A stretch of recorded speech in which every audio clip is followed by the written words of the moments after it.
रहीम अस्सलाम वालेकुम। आज मैं आपके लिए एनर्जी बाइट लेकर आई हूँ।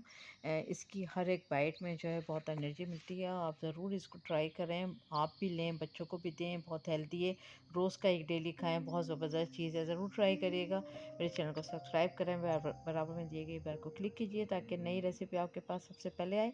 अब आते हैं रेसिपी की तरफ। तो यहाँ पर मैंने 1 किलो खजूर ली थी और ये सॉफ्ट वाली खजूर है और इसकी गुठलियाँ हमने निकाल दी हैं। उसके बाद चॉपर में इसको डाल देंगे। अच्छा, जो कुछ भी मैं रेसिपी में एंड तक भी डालूँगी, लेकिन मैं आपको एक ही बार में इकट्ठा अभी बता दूँगी। तो यहाँ मैंने 1 कप ओट्स लिया है और इसको कुछ भी चूल्हे का काम नहीं है, बेक का काम नहीं है।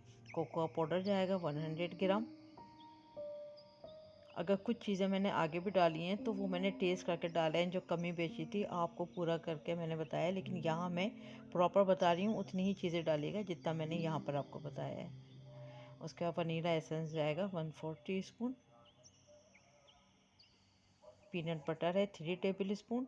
आपके पास जो भी टाइप का बटर है आप वो यूज़ कर सकते हैं, मतलब पीनट बटर भी यूज़ कर सकते हैं और बादामों का जो मक्खन होता है वो भी यूज़ कर सकते हैं, आलमंड बटर।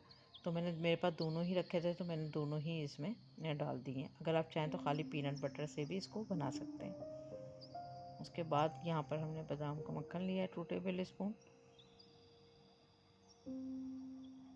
देखिए, ओट्स की क्वांटिटी मैं आपको पहले ही बता चुकी हूँ, तो ये बस उतना ही जाएगा। उसको दोबारा से हमने अच्छे से इसको चॉप करना है। शहद जाएगा 1/4 कप।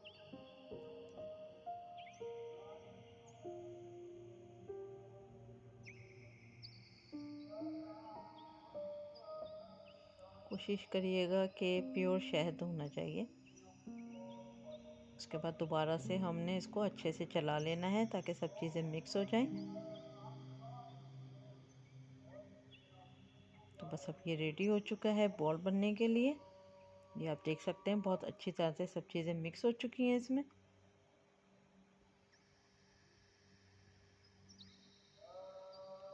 बस अब इसकी बॉल बनाते हैं।